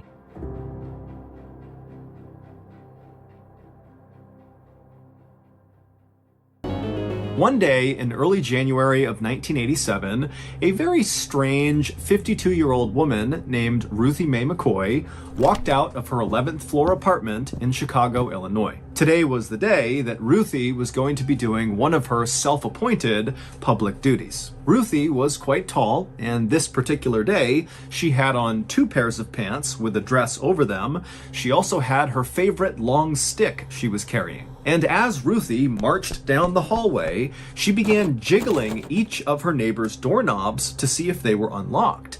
And then in between each doorknob check, she would suddenly stop and wave her stick around like it was a sword, and she was fighting off some unseen attacker. And so after Ruthie had checked 4 doors in a row that were all locked, she reached the 5th door, and when she tried the doorknob, it was unlocked. And so without any hesitation, Ruthie pushed the door open, she stepped inside and began yelling, "Hey, look at me, I'm inside of your apartment!" And the woman who lived in this 5th apartment was in her kitchen making dinner at the time, and when she looked up and saw Ruthie barging into her apartment, she wasn't scared. she was just totally annoyed. She rolled her eyes and then began yelling at Ruthie to get out now. But, as always, Ruthie didn't listen. And before long, Ruthie had moved from the doorframe into the apartment, into the kitchen, where she was waving her stick around wildly and berating this young woman for leaving her front door unlocked in this very dangerous apartment building. The young woman yelled at Ruthie a few more times to try to get her to just leave,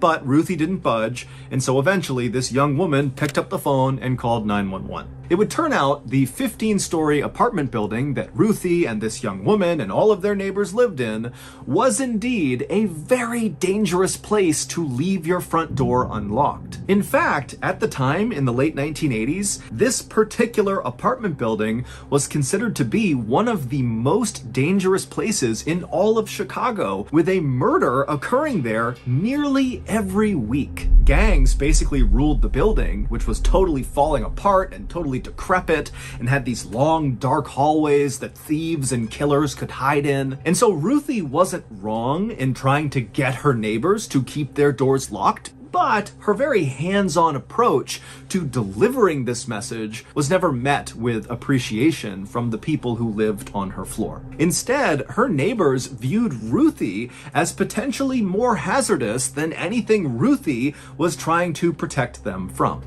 However, in reality, Ruthie was not a threat to her neighbors. She was just totally mentally unstable and basically afraid of everything. For example, whenever Ruthie got mail, she would just assume that it was terrible news and most likely about someone coming to take all of her money. And when Ruthie was out in public, which was quite rare, she was so scared of strangers that whenever she passed them, she would just yell out obscenities at them to keep them away. And then also, when Ruthie was in public, she never ate because she was afraid strangers were going to literally run up and take her food. So, back inside of this 5th apartment that Ruthie has barged into, Ruthie was busy berating this young woman about her unlocked door when the police did finally show up and they dragged Ruthie out of the apartment into the hall.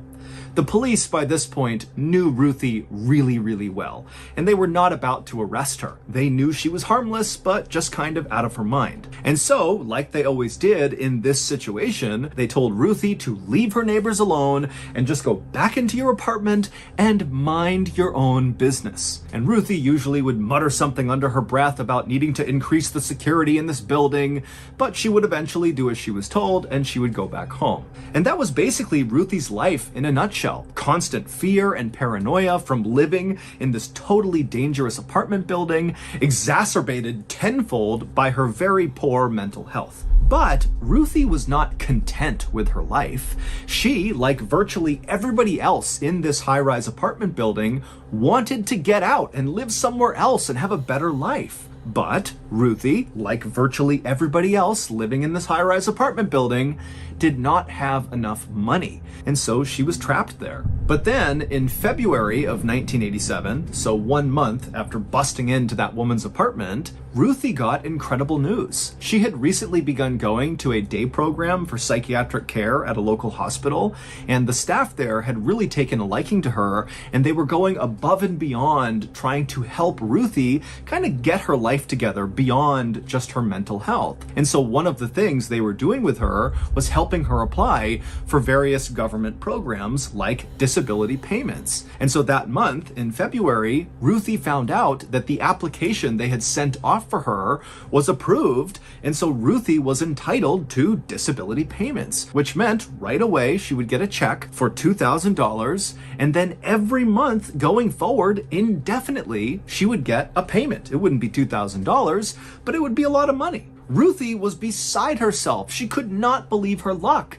And she now knew that with this money, she would finally be able to move out of that terrible apartment. Even before the money began coming into Ruthie, she was already looking for a new place to live. And as she did this, all she could think about were her 2 beloved grandchildren, a little boy and a little girl. They were the only people in the world, it seemed, to Ruthie that really accepted her and just loved her unconditionally. And so whenever Ruthie would go visit her grandchildren, grandkids, the three of them would sit on the ground and just play together for hours and hours. But to that point, Ruthie's grandkids had not been allowed to visit Ruthie at her apartment because it was too dangerous. But now that Ruthie was going to move into someplace much, much safer, she knew that was going to change. She was going to see her grandkids so much more often. And this made Ruthie so happy. And this newfound happiness inside of Ruthie really motivated her to start looking at other aspects of her life and see if she could improve them. And so, as Ruthie is doing this new apartment search, she began taking classes to finally get her high school degree. She began picking up these old art projects she had kind of blown off. And also, most importantly to this story, she really began leaning into her religion, something she had not been doing for a long time. Specifically, she began tuning in to these very animated preachers that she would find on TV. And when she really liked one of them, she would write them a letter, and in this letter, she would praise them for their sermons and how incredible they were, and she would ask them to bless her with miracles.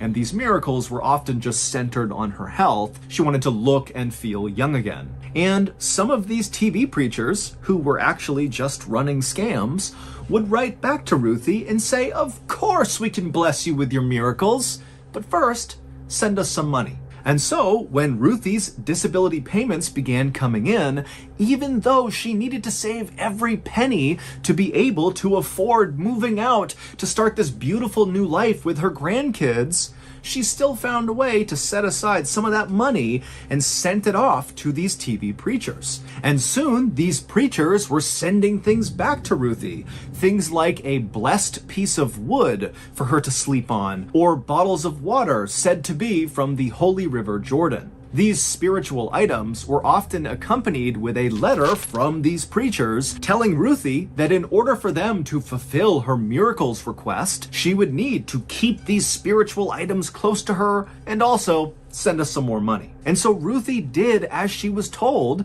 and after sending off all this money, she would excitedly wait inside of her apartment for her miracles to come true. And while she waited, she began tacking up all these newspaper articles all over her apartment of these people who miracles had happened to them, that supposedly God had fixed their teeth or eradicated a tumor in their brain or cured them of cancer. And in all of these stories, the person who the miracle happened to would describe looking in the mirror one day and just looking different. And that was the moment they knew that this miracle had occurred. And so Ruthie, believing this was bound to happen to her any day because she was working with these TV preachers, began going to her bathroom mirror all the time and just looking at herself, looking for some visible change in her appearance that would indicate one of her miracles had come true. But by April 22nd, so roughly a month after finding out she was going to be receiving these payments, and this was about 2 weeks before she was set to actually move out into her new place, Ruthie had still not seen any sign in the mirror that she had changed, and so she believed these miracles had not happened yet. But something else had begun happening when Ruthie was in the bathroom looking at herself in the mirror. And that was, she would hear somewhere off in the distance the sound of someone talking to her. It was almost like they were whispering to her, but she couldn't quite tell what they were saying. Now, Ruthie wanted to believe that these disembodied voices had something to do with her miracles coming to fruition, but Ruthie was naturally a very paranoid and scared person, and so she couldn't help but be a little bit scared of these voices. And so that afternoon, when Ruthie was on the bus headed back home after a doctor's appointment, she told a friend on the bus about these strange whispers she was hearing, and Ruthie would also say that she felt like these whispers meant that somebody was out to get her. Now, Ruthie's friend knew Ruthie really well, and this just wasn't unusual behavior for Ruthie.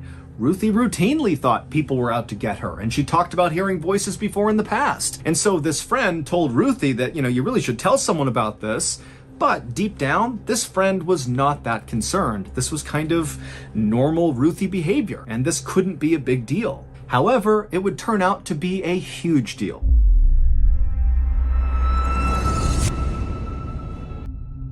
That night, around 8:45 p.m., when Ruthie was back home at her apartment, she called 911. And when the dispatcher answered her call, Ruthie was in a total panic, and she was talking about something to do with the cabinets and with her bathroom and how her neighbors wanted to use her bathroom. And the dispatcher just did not understand. And they tried to ask Ruthie some clarifying questions, but Ruthie just could not put together a coherent sentence. And so the dispatcher told Ruthie that they would send police over right away. And then afterwards, the dispatcher would put out to the officers in the area that, hey, Ruthie McCoy seems to be having some sort of argument with her neighbors over cabinets. I don't really know, but someone needs to go check it out. And when the officers got that call, they were not quick to respond. They knew Ruthie. They knew that this was likely nonsense. But 15 minutes after Ruthie called 911, 911 got another call from somebody else inside of Ruthie's apartment building, and they were calling to report hearing loud noises coming from inside of Ruthie's apartment. And so at this, the police did act quickly. They rushed over to the apartment building, they went to the 11th floor, they went to Ruthie's door, and they began pounding on her door because it was locked. But Ruthie didn't come to the door, and it was totally silent inside of her apartment. And so at some point, the police called back to dispatch and asked them to call Ruthie on the phone she had just used 15 minutes earlier to call 911. And so these police officers are standing right outside of Ruthie's door, and they're listening to the sound of Ruthie's phone ringing inside of her house, but Ruthie didn't answer it. And again, the apartment stayed totally quiet. And so the responding officers turned around and began walking down the hall and knocking on other people's doors and began asking them, hey, did you hear any loud sounds coming out of Ruthie's apartment? And everybody said no. And so the police eventually just kind of gave up and left, despite not seeing Ruthie, not talking to Ruthie, not seeing what's going on inside of her apartment. The next day, when one of Ruthie's friends on her floor noticed that Ruthie had not come out of her apartment all day, and when she knocked on the door, Ruthie didn't answer, this friend called the police. The police came out again, they knocked on Ruthie's door, and after a while, when she didn't answer, the police again just left. Ruthie's friend, who had called the police, was furious that the police were not taking this seriously, and so she wound up contacting maintenance of the building, and a janitor went up to the 11th floor, went to Ruthie's door, drilled through the lock, and pushed her door open. The janitor immediately yelled out for Ruthie, but there was no response, and so he stepped inside and kind of looked around, and right away he was struck by two things. One, it was a total mess inside of her apartment. There were all these religious books and pamphlets all over the ground, but as messy as the apartment looked, it also seemed weirdly empty. Like there was no TV, there was really no furniture or anywhere to sit. It was almost like this apartment had been half moved out, and then whoever was moving it out had just kind of stopped. The janitor started to get a really bad feeling about being inside of this apartment, but he mustered the courage to walk a little farther into the apartment to look into the bedroom. And when he turned the corner and looked into that bedroom, he froze, because there on the ground was Ruthie McCoy. She was lying on the ground in a pool of her own blood. She was dead. The police were called, they came out, they walked around her apartment, and they concluded that this was kind of an open and shut case. Ruthie must have opened her door for the wrong person who came inside and killed her. Remember, this apartment building saw one murder nearly every week, so this really was kind of routine. And just a couple of days later, the police would arrest a 19-year-old living in this apartment building named Edward Turner because he was found to be in possession of Ruthie's TV. Edward did not admit to doing anything, but the police assumed that, he must have tried to rob Ruthie, and in the course of this robbery, perhaps Ruthie had tried to fight back, at which point Edward had overpowered her and killed her. But the police did suspect that there was at least one other person involved in Ruthie's murder, so they did keep investigating. And then in June, so about a month and a half after Edward was arrested,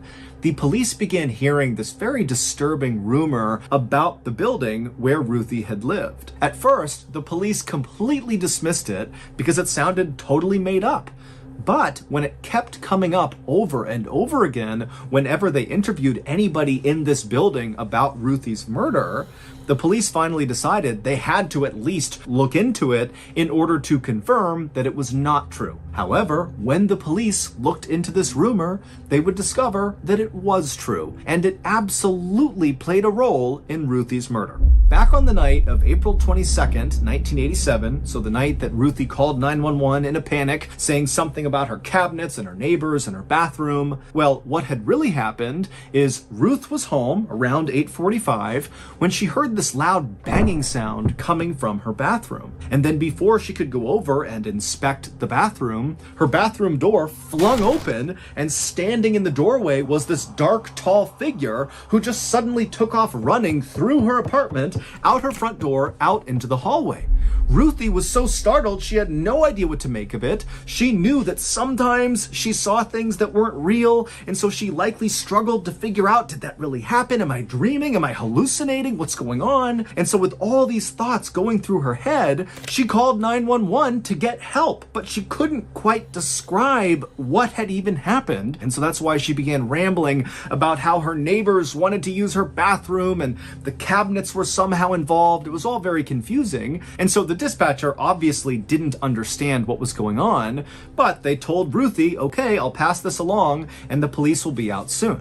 And so as Ruthie is waiting for the police to show up, she wanders over to the bathroom where this dark figure has appeared, and she walks inside and she looks at where her mirror had been above her sink. The mirror that she had spent so many hours looking into, hoping for signs of a miracle, and the mirror was gone. And in its place was this big dark hole on the wall, almost like an entrance to a dark tunnel. And as Ruthie is staring at this void, she sees these two dark hands emerge from underneath that come out of the hole and grip onto her sink. And then eyes pop up and a man's head pops up, and then he uses his arms, which are clutched onto the sink, to pull himself up and out of the hole in her wall, where he plopped down on the bathroom floor and then stood up and stared at Ruthie. And then everything after that point would have happened really fast. Ruthie likely began screaming, at which point the first man, the dark figure that had run out into the hallway and prompted Ruthie to call 911, he must have heard Ruthie screaming, and so he came running back in through the front door into Ruthie's apartment with a jacket over his head. And then at some point, he or the other man who had come out of the hole in the wall yelled at Ruthie to get down on the ground. Maybe she didn't comply, maybe she did, but after that, 4 gunshots rang out. All 4 shots hit Ruthie. However, these 4 shots did not kill Ruthie right away. And so Ruthie was very alive as these 2 men stole her TV, they stole her rocking chair and some other things, and Ruthie was almost certainly still alive when the police did finally show up and began knocking on her door and calling her phone, but she was bleeding to death. She couldn't move, she couldn't make a sound, but the police just abandoned her, at which point she did die. It would turn out that disturbing rumor that the police heard about this apartment building was that apparently people in this building had learned that you could pull off your mirror inside of your bathroom and literally climb into the walls. And from that point, you could basically wander all over this building and then punch other people's mirrors in their bathrooms in, and then climb through that hole and do whatever you wanted to the people inside of that apartment. And so when Ruthie began hearing those whispers when she was in her bathroom looking at the mirror hoping for a miracle, those were the sounds of thieves and killers and criminals slinking about her wall. Detectives speculated that the 2 men who killed Ruthie likely found out about her disability payments and decided to rob her. However, the 2 men that police arrested, the 19-year-old Edward Turner, who was found in possession of her TV, and this other man who was also arrested, were ultimately acquitted because there were so many people crawling through the walls all day and night inside of this building that there was no way to prove that those 2 were the ones who actually went in and killed Ruthie. To to this day, no one else has ever been charged with Ruthie's murder. What happened to Ruthie became the basis for the very popular horror movie called The Candyman, starring Tony Todd. In early August 1945, warfare changed forever when the United States dropped 2 atomic bombs on Japan. These bombs would devastate the cities of Hiroshima and Nagasaki, killing over 100,000 people. America's goals in dropping these 2 bombs was to hasten Japan's surrender and end World War II, as well as avoid any further Allied casualties. But America also wanted to showcase to the world, really the Soviet Union, that it had this new, extremely destructive technology at their disposal. So on August 6, 1945 at 8:15 a.m., the crew of the B-29 bomber Enola Gay dropped the first ever wartime atomic bomb over Hiroshima, Japan. At the time, Hiroshima was a bustling regional hub that served as a military communications center, storage depot, and troop gathering area. When the bomb detonated over Hiroshima, immediately there was this flash of boiling light that scorched everything it touched. The blast burned at 10,000 degrees Fahrenheit, and the 70,000 people that were within 1,600 feet of the initial blast radius were instantly incinerated. After the dust had settled, 5 square miles of the city were just rubble. The Sumitomo Bank was within that blast radius. That morning before the bomb detonated, an elderly resident of Hiroshima had been sitting on the front steps of the bank waiting for the doors to open. They were clutching their walking stick and they had their other arm against their chest right as the bomb exploded. And when it did, they were one of the 70,000 people that were instantaneously vaporized. This Hiroshima shadow, as it's called, is all that is left of this person. Their shadow remained on the front steps of this bank for over 20 years before they finally removed that section of the stairs and brought it to a museum. In 2008, famous inventor Peter Madsen, along with a former NASA contractor, began what they called the ultimate DIY project in Copenhagen, Denmark. Their plan was to build a rocket ship from scratch and then fly it into space. This project made Madsen and his partner kind of like anti-establishment celebrities in Denmark. But by 2014, they still hadn't completed their rocket ship, and in fact, their efforts were stalled because Madsen and his partner had had this really public, nasty falling out, and Madsen had actually left the project and moved literally across the street and set up his own rocket building project with a separate team. 3 years later, in 2017, a freelance journalist named Kim Val, who was staying in Copenhagen with her boyfriend at the time, heard about the rival rocket ship makers and wanted to do a story about them. In the 4 years Kim had been a freelance reporter, she had traveled to places like Haiti to write about practitioners of voodoo, to Sri Lanka to document the tourism that goes on their former battlefields from their long civil war, and to Cuba to follow the underground network of people bringing TV and internet culture to the people. Kim was fascinated with what she called the undercurrents of rebellion, and here was just such a story literally down the road from where she was staying. She desperately wanted an interview with Madsen, but he was proving to be very difficult to get in touch with, and as months went on and still no luck, she was starting to lose hope that she would ever get to do this story. But on August 10th, 2017, the day before she and her boyfriend were planning to leave Denmark, she got a text message from Madsen saying that not only would he do the interview, but he would do it that night while riding on his homemade submarine. Prior to being known for his rocket building escapades, it was this homemade submarine that really put him on the map of famous inventors. Kim immediately said yes, this is exactly what she was hoping for and then some. The idea that she got to write from the submarine would only add to the story. Before she left, she asked her boyfriend if he wanted to come along, and he would say that he was really close to wanting to go, but their friends had thrown them this big going away party because they were going to leave the next day. And since Kim was already not going to be there, he told her he would stay with all their friends to make sure they weren't too upset and that she should just go have a good time and that he would see her in a few hours when she got back. Kim leaves their apartment and heads down to the dock to meet Madsen. She and Madsen would get on the homemade submarine at 7 p.m., but before going underneath the water, Madsen thought it'd be funny to drive past their apartment so Kim could wave to her boyfriend and all of her friends that were at this party. And so they drive past the apartment. Kim waves to her boyfriend and all the people at their going away party. Her boyfriend would take a couple pictures of her, and then Kim would go back down into the submarine. Madsen would follow her, close the hatch behind them, and disappear into the ocean. Later that night, when Kim still hadn't returned, Kim's boyfriend started to get worried that something could be wrong. They did have a flight very early the next morning, and so it seemed odd that they wouldn't be back by now. And so he took his bike and he went down to the dock and he just waited for them. And by 1:45 in the morning and still no sign of them, he decides to call the police. Police launch a search, and all night they're looking and they can't find the submarine. They can't get in touch with Madsen. The next morning, the submarine was spotted near a lighthouse, and one of the boats that was out looking for them saw Madsen climb out of the hatch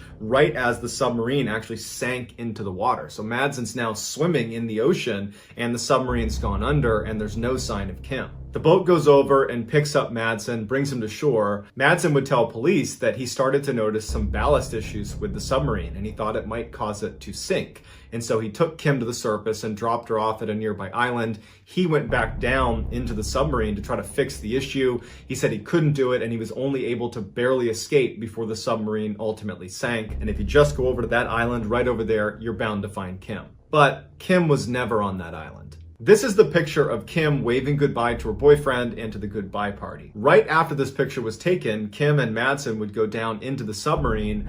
Madsen would offer Kim coffee and cookies, and she would sit down in the control area while Madsen would step away, go into his room, and begin watching videos of women being beheaded on his computer. Shortly after watching those videos, he walked up behind Kim and beheaded her. 1 month later, Kim's torso would wash up on a beach, and her head would be discovered in a plastic bag along with a knife. It's unclear why Madsen did this, but he had previously tried to get other women to take a private ride on a submarine with him. Kim was just the first person to accept. Madsen was given a life sentence.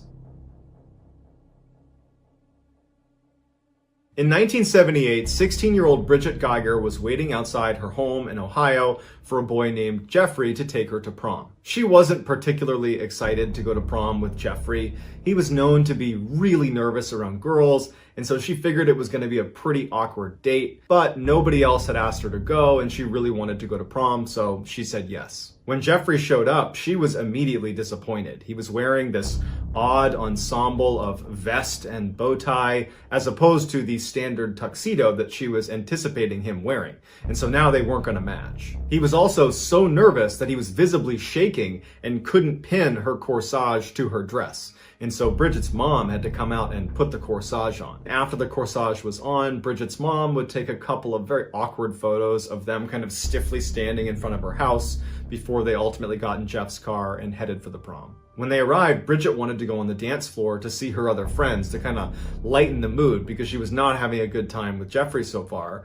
But she did stay with him, and it was clear that Jeffrey hated being at the prom. He hated being around this swarming group of teenagers. Bridget felt kind of bad and said, "Hey, Jeffrey, do you want to go sit down and just grab a bite to eat over at the little food cart they have here?" Jeffrey's very relieved and says, "Yes, I'd love to do that." And the pair leave the dance floor and walk over to the little food court area. As they're about to sit down, Jeffrey pulls the chair out for Bridget. She sits down. He kind of pushes her in like a gentleman. But then instead of sitting down with her, he just walks away without telling her where he's going. Bridget assumed he was just going to the bathroom, but after a really long amount of time had passed, and it was clear he had not just gone to the bathroom, she got up to go look for him. And so she went on the dance floor. She can't find him in the building, and so she goes outside to see if maybe his car's not there anymore. Maybe he just left. And she sees his car, it's still in the lot. When she turns around to go back into the prom, she sees Jeffrey sitting on a curb just eating McDonald's cheeseburgers. And she goes over to him and she's like, "What are you doing out here?" And so he told her that he just wanted to step outside and get a couple cheeseburgers and then come back and he would sit with her while she ate, but they wouldn't let him back in. And so he just went and got more cheeseburgers and thought he would wait here until she came outside. And now that she was outside, she couldn't get back in either. So she just says, "Hey, I'd like to just go home." And so Jeffrey is mortified and he tells her, "I'm so sorry. I wanted this to be a nice evening for you. I'm sorry it wasn't."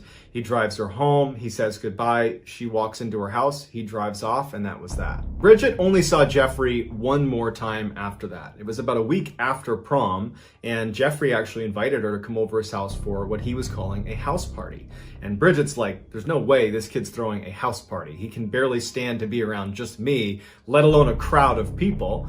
But she was polite and said, "Sure, I'd love to come to your house party." She gets there and there's no food, there's no music, there's like 3 people there. And as soon as she walks in, all Jeffrey wanted to do was have a seance and communicate with the devil. She was so immediately creeped out by Jeffrey's behavior that after only a couple of minutes, she just turned around and left his house party and did not see him again. Well, until 13 years later when she would read about him in the newspaper. 13 years later, on July 22nd, 1991, Milwaukee, Wisconsin police spot a man named Tracy Edwards running down the road in handcuffs. They run over to him and they say, "What's going on?" And he says that a man was holding him hostage in his apartment, that he threatened to kill me. I was able to overpower him and escape, and here I am. The police go to this apartment that he apparently escaped from and they knock on the door. The door opens and the police are confronted by this tall man who introduces himself as Jeffrey. He tells police this is all a big misunderstanding and that Tracy Edwards is a friend of his and I don't know what's gotten into him. And the police were actually close to believing him. They would even say he was really convincing. But as they're talking to him, one of the officers kind of looks behind Jeffrey into his apartment and he sees on the coffee table what are clearly pictures of dismembered body parts. And so they arrest Jeffrey, and when his apartment was fully searched, a house of horrors is revealed. In addition to photos of body parts, the apartment itself was littered with human remains. There were several human heads in the freezer and the refrigerator, and in his bedroom was a 57-gallon drum containing more dead bodies that were decomposing in chemicals. There was also evidence that suggested Jeffrey was eating these people. Now, Jeffrey lived in a crowded apartment complex, and so other neighbors had complained about this awful smell coming from his room, but he had been able to explain it away and convince everybody that it was just some bad meat. However, the most horrifying revelation about how Jeffrey was able to conceal these horrible crimes he was committing in the middle of a city apartment would come a few days later. Apparently, 2 months before Tracy Edwards had run out of Jeffrey's apartment in handcuffs and flagged those officers down, another boy had left the apartment in handcuffs and was running down the road, and police stopped him. But the boy couldn't really speak. He wasn't able to articulate why he was there or what he was doing. And as police are talking to him, Jeffrey comes running up the road, flags the officers down, and thanks them for finding his boyfriend. They had gotten into a lover's quarrel and that everything was just fine. And so the police shrug it off and say, "No problem, we'll even give you a ride back to your apartment." And so they drive the boy and Jeffrey back to Jeffrey's apartment. They watch them go inside and the police leave. But if the police had paid a little bit more attention, they would have seen there was a hole drilled in the back of his head by Jeffrey. He had been pouring acid into this kid's head to try to control him, and that was why this boy couldn't speak. And as soon as the police let them go back into the apartment, Jeffrey killed the boy, because Jeffrey, Bridget's prom date, turned out to be none other than infamous serial killer Jeffrey Dahmer, who killed 17 people over a 13-year period. Just days after this picture was taken of Jeffrey and Bridget, right before they headed off to prom together, Jeffrey would kill his first victim and start that 13-year killing spree. Dahmer was ultimately given a life sentence, but was killed by another inmate.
So that's going to do it, guys. Let me know what you thought of these 3 stories in the comments, and I will pin the best comment at the top of the comment section. If you enjoyed today's video and you haven't done this already, please offer to make the like button breakfast, but instead of powdered sugar, put baby powder on their French toast. Also, please subscribe to this channel and turn on all notifications so you don't miss